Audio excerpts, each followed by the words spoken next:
přinášejí další přátelé, zkušenohorští havíři. Přinášejí nám světlo svaté Barbory, kterým zapálíme první svíčku na letošním adventním věnci. Já bych poprosil havíře, kteří jsou tam za mnou, havíře hlavní, teď stojí za mnou, určitě vidíte, s krásným pokolem per. Teď zrovna uklidňuje dívky a chlapce se si tomu, že zkoušení to nemyslí zle. Teď přichází ten okamžik. Teď zapálíme svíčku na první, ne na prvním věnci, ale první svíčku na adventním věnci. Já bych poprosil zástupce havířů, ne, svatá Barbora. Zvedni světýlko. Přátelé, tohle, jestli to dobře vidíte, to je hornická lampa. Havířská karbinová lampa a jejím světýlkem dnes zapálíme tu první svíčku. Máme adventní věnec, přátelé. Ještě předtím, než ten věnec se ujme své funkce, poprosil bych havíře z Krušnohoří, aby vám taky přednesli svou zdravici.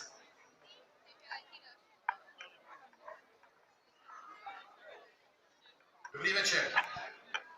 Vážení a milí měšťané královského města Kadaně, dnes, tento sváteční den, kdy se rozsvítí svíčky na vašich adventních věncích, kuchyní se lidé sladká vůně vánočního cukroví, děti se těší na Štědrý den a na Ježíška, jsme k vám opět přijeli z Krušných hor, abychom vám tak jako každý rok předali světlo svaté Barbory.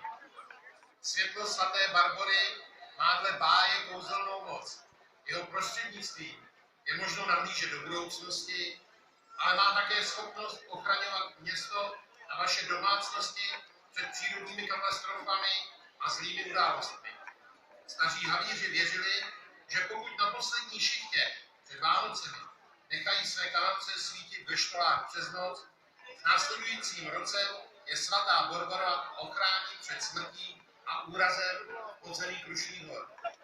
Přejeme vám tedy veselé Vánoce, vše nejlepší do nového roku 2017, hlavně štěstí, spokojenost, zdraví, ale i spoustu přátel, kamarádství a lásky. Nech i vás a vaše nejbližší světlo, které jsme vám přivezli, my, zástupci krušnohorských havířů, k vám do Kadaně ochrání. Zdáš Bůh. Prosím Barboru, aby předala světlo svaté Barbory.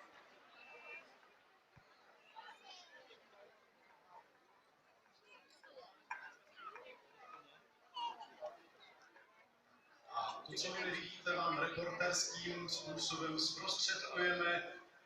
Otec Josef zapálil první svíčku na adventním věnci, který drží Jiří Kulhánek. Nevím, jestli tam k vám až dolů je to drobné světelko vidět, ale věřím, že ano, že aspoň takhle malinko toho sklidnění a toho drobného světelka si přinesete dneska večer. Čekáme na tichou noc, z Flavila, náš kouzelný kadaňský vánoční strom se nám za chvíli přidá. A předtím ještě dobře poslouchejte, dobře se dívejte.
abyste si nejen tiché noci, ale i můžu tiché dny užívali plnými hrdly a s klidem vašich duší. Mějte se moc krásně, krásný den, krásné svátky. Pro ty, kteří by třeba byli rádi, kdyby měli světlo svaté ruky, vám děkuji. Věřte, že